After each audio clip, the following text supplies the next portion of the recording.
really enjoyed movies like The Neverending Story and Gremlins and things that dealt with weird and mystical creatures. I read all of the Goosebumps books. Roald Dahl, I loved Roald Dahl. I grew up in Venezuela, so we would have like one called The Whisperer, like El Silbón, which was kind of like horror stories, but they were based on elements that we have in our city. Well, I watched a lot of Tim Burton movies as a kid.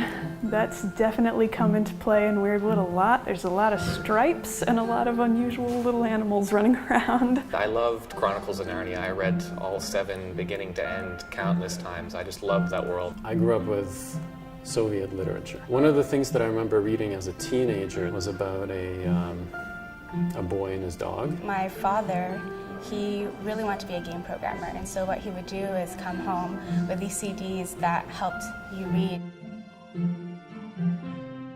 An app that children would grow up with and talk about with their friends and say, "Do you remember Weirdwood? Do you remember that story we read when we were kids? How it was like you could read a book and play a game at the same time?" It helps bring your imagination, I think. And that's most important for kids. I hope that it inspires children to make stories, make art, anything on the creative side. I hope that it inspires kids to just be creative and follow what they want to do. If they want to be artists or writers or like Eugene, inventors, or just build things just for fun.